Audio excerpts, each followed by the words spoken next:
Pwy dwi? Fi.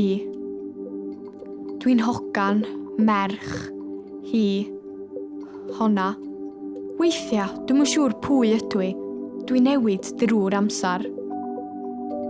Mae pobl eraill, hogia, genod, athrawon, meddwl bod nhw'n gwybod pwy ydw i, ond dydyn nhw ddim.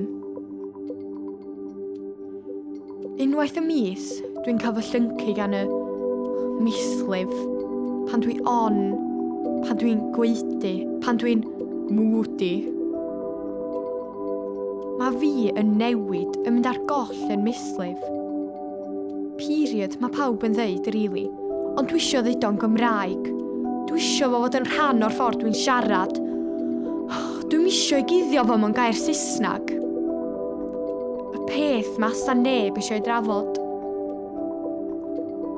Pan dwi'n caf y mislif, dwi'n gweld y byd yn wahanol.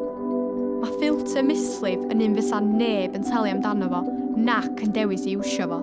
Mae bob dim yn fwy siarp, yn fwy swnllyd, yn fwy drewllyd, yn anoddach a dwi isio sgrechian a diflannu.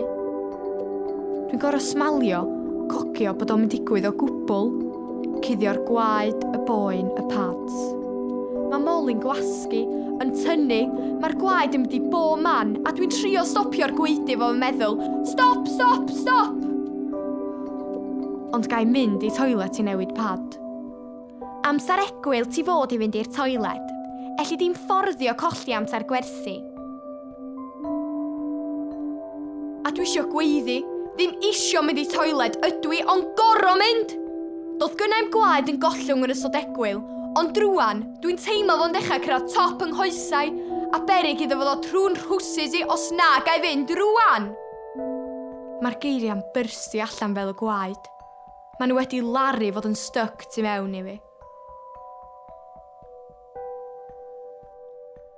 Mae rhaid i fi fynd. Dwi angen mynd. Dwi'n trio ffeindio bob gair heb gyrraedd gweidi, mislif, period. Dwi'n dechrau crio, a mae'n ffrind yn codi ac yn deud, please gadwch i fynd, sir, achos fi oedd hynna os dwytha. A mae yna hogan arall yn codi ac yn deud, a fi, ac un arall. Ac un arall. Dwi'n cau fy llygaid a dychmygu toilet ysgol fach, heb neb yn feipio na sbïo dros waliau'r cubicles, lle mae'n ogla neis, a mae'n athrawon yn abod ni'n iawn ac yn glen. Mae'r dosbarth yn ddistaw, a mae yna un hogan sy'n dewr ac sydd ddim fel arfer yn siarad, yn gofyn, pam bo genod yn gor'o' cuddio'r mislif? Mae'r cwestiwn yn hongian fel cwmwl coch yn y dosbarth. A mae'r hogan yn dweud, da ni gyd yn gwybod bod o'n normal, sa ni'n yma heb y mislif. Mae pawb yn ddistaw. Mwya sydyn, mae'r fi yn mislif yn neidio allan. Di'r hogia ddim yn chwerthin a gweiddi disgusting fel ma nhw fel arfer pan yna rhywun yn sôn am y mislif. Mae'r hogan yn dweud, mae heddiw yn ddydd mercher, merch a mae pethau am newid i bob merch yn yr ysgol o heddiw ymlaen. Mae'r mislif yn normal. Mae pawb yn sbïo ar syr yn disgwyl fo ffrwydro a gwylltio, ond mae o'n dweud, mi gawn ni drafod hyn, ac mae yna sŵn clapio yn cychwyn. Clapio i'r genod, i syr ac i'r hogia am gymryd mislif o ddifri, ac i fi am beidio colli fy hun, am ffeindio y fi sy'n bob mislif.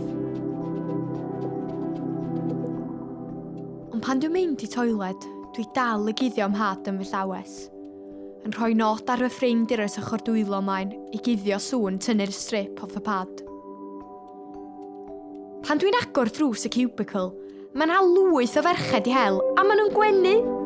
Maen nhw'n galw fi'n period activist ac yn dweud bod gynnu ni mission mislif sy'n am gario ymlaen ddim just ar ddi Mercher, ond ar bob diwrnod ta mae mislif yn normal i bawb. Lle da ni'n gallu siarad amdano fo heb gwylydd, a bod yn falch o fod yn ferch.